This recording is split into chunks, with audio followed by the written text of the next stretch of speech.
What's up, guys? I figured I would do another one of these question answering things before I go on my second walk of the day.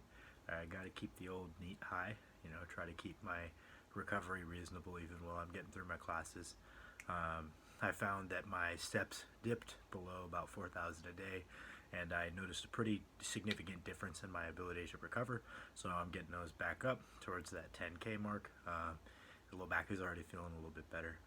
As always, if you have any questions that you would like my opinion on, put them in the comments of this video and I will get to them in the next one. And always, I really appreciate you guys asking me questions. It's cool that you value my opinion. So the first question, do you feel powerlifters back then were muscular as hell? Just looking back at older YouTube videos, those guys weren't lean but fucking mass monsters. Do you think it's the mindset or something? Because those guys, in my opinion, were way bigger. I don't think they were way bigger. I think that there was no real drug-tested powerlifting. So you have a biased sample and you're looking at all untested guys back then. And we have a little bit of a selection bias. We only remember the greats. We only look back at the greats because back then, there wasn't anyone that much bigger than Eric Lillybridge, Larry Wheels, Peter Petros. No one is bigger than that guy.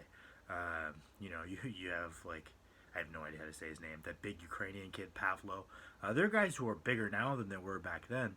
I think it's more of a selection bias. Like as far as lean tissue, Kevin Oak, Dan, they're as big as those guys. I think the core difference that you're seeing, if I were to take a guess, is the fact that now that powerlifting has become even more competitive, carrying as little body fat as you can to maximize your performance within a weight class is becoming more of a priority. So the top guys in most of the lighter weight classes, up to like 308, are fairly lean nowadays, whereas that didn't used to be necessary to whatever degree. You just kind of competed at the weight you were at. There was no weight cut. So maybe you're just seeing the fact that they're a little higher body fat percentage, more of the off-season bodybuilder look. But I respectfully disagree. I don't think they were any bigger than the guys now.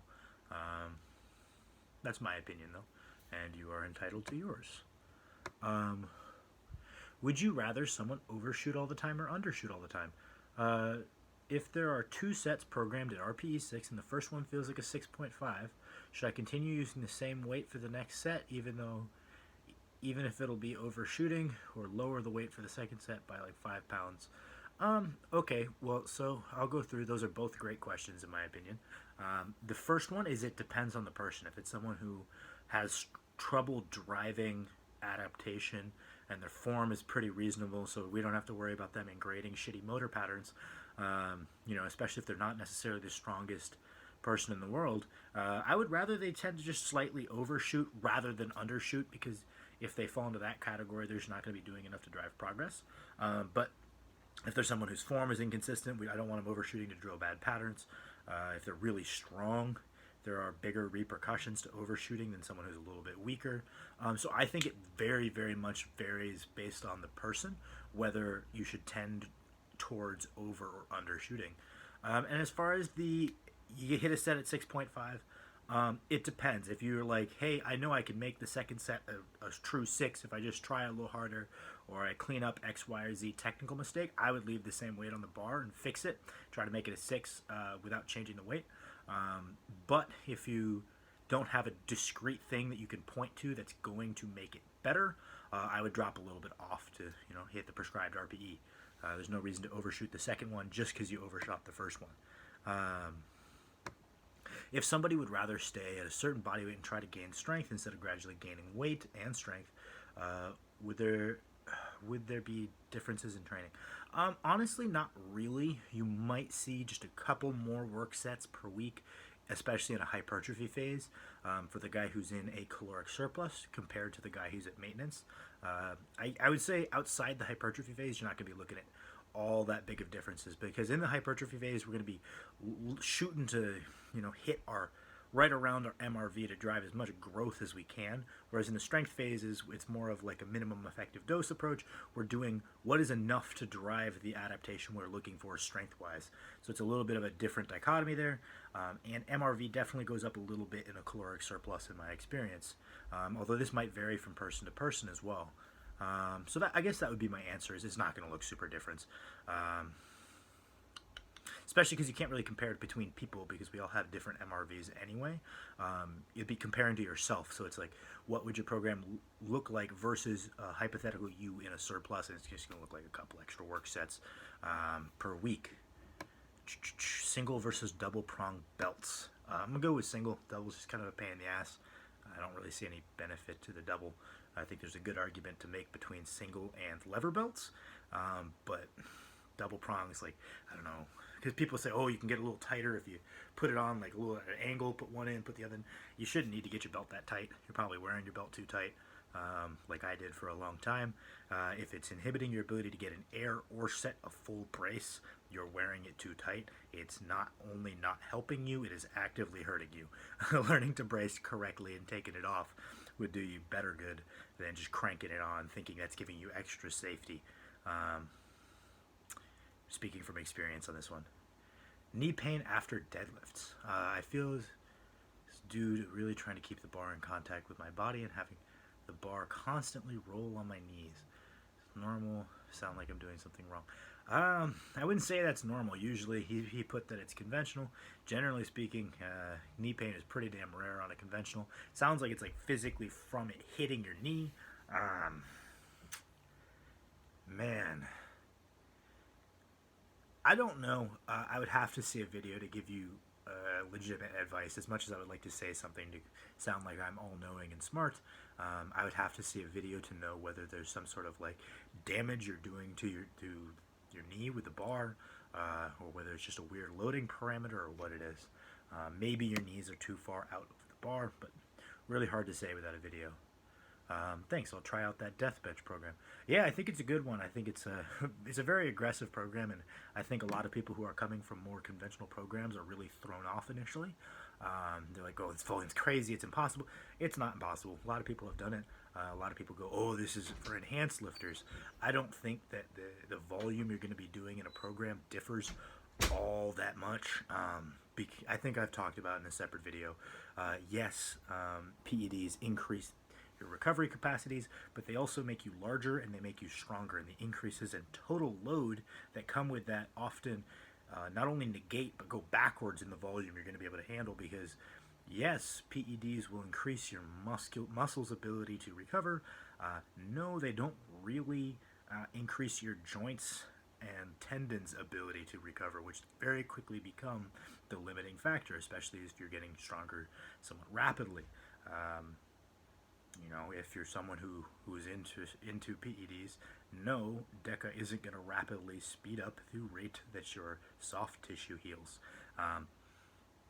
Unrelated note, I hope you have fun with the Death Bench program. It's doable as long as you manage your form, manage your variables, stay hydrated. I hope you have good success with it, man.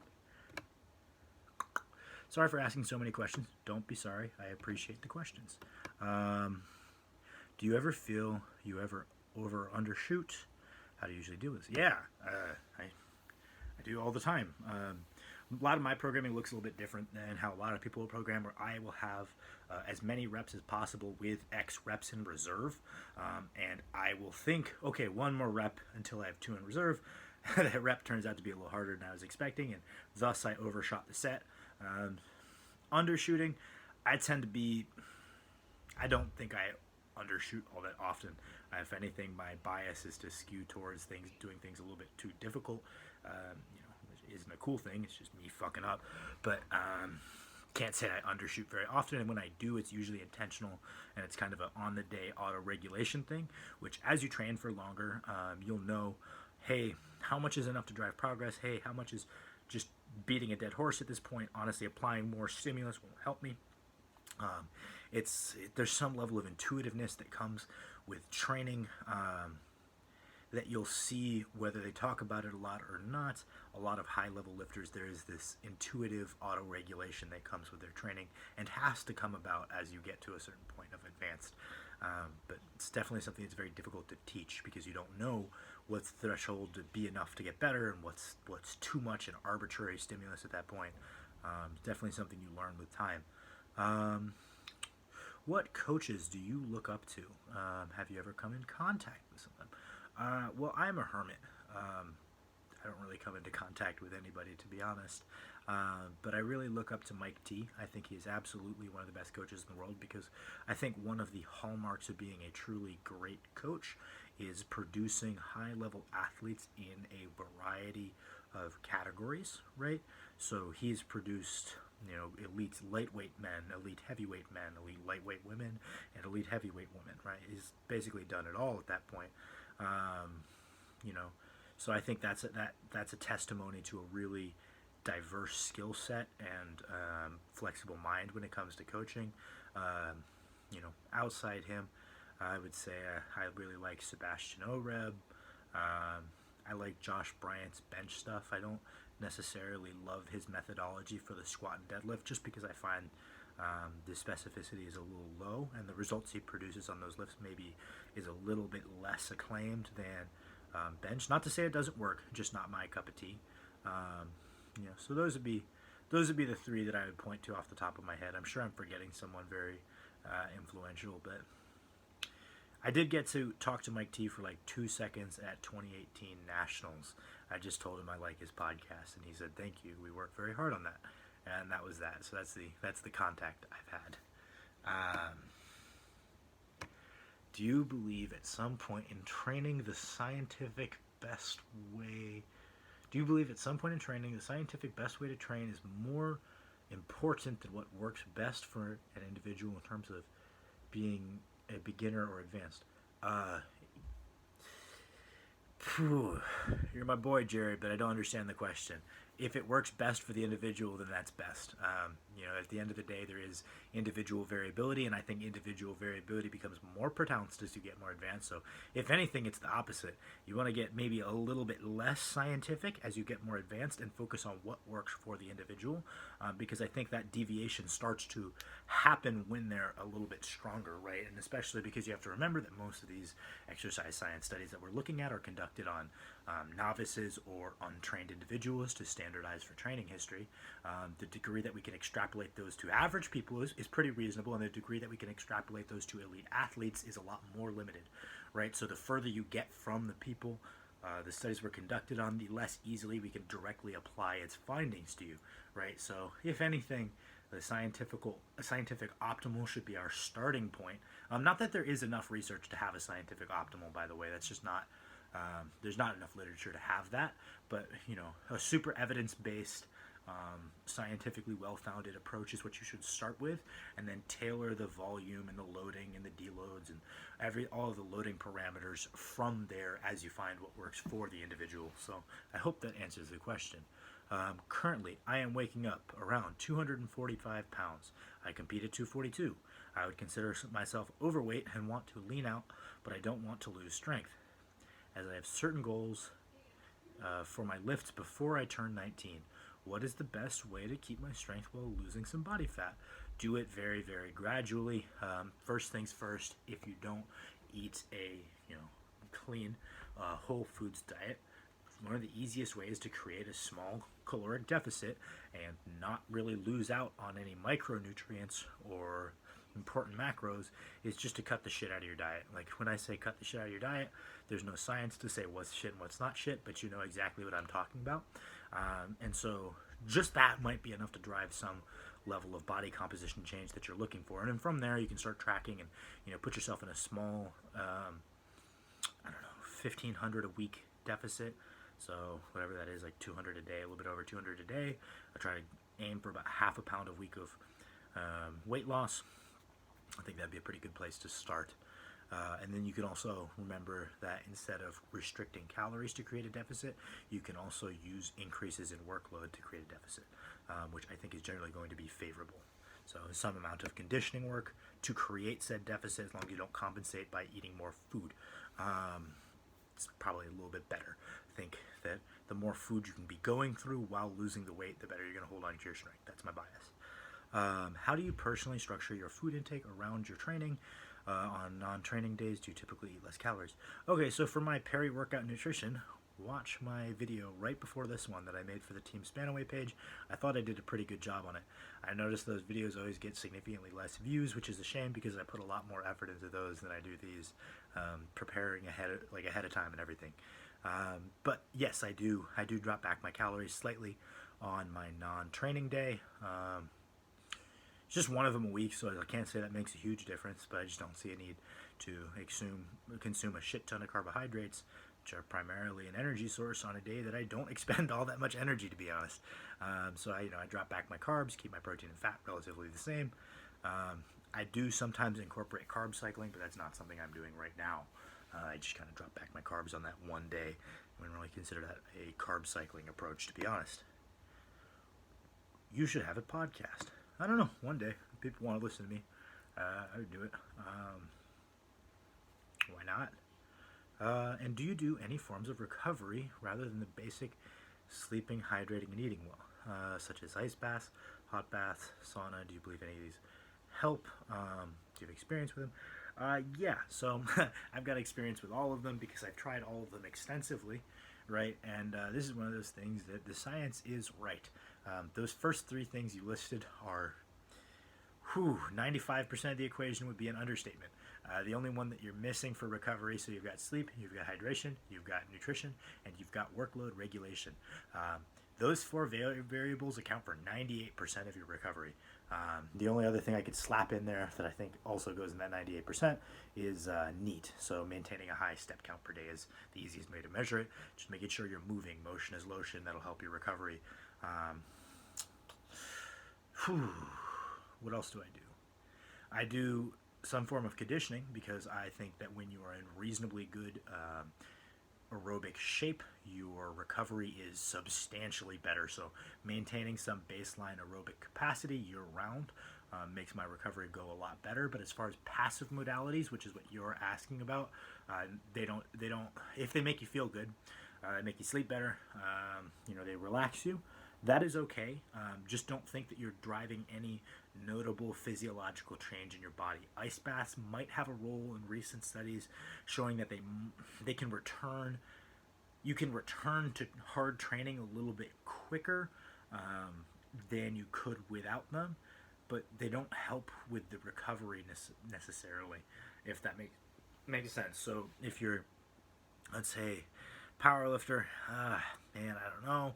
If you're a bodybuilder, no, and if you're a strongman, maybe. That's one I think you could definitely have a good argument that you need to get your event sessions in, and anything you can do to help you recover and be prepared for an event session a little bit quicker, even if you're not speeding up the adaptations you're making to training, might be worthwhile.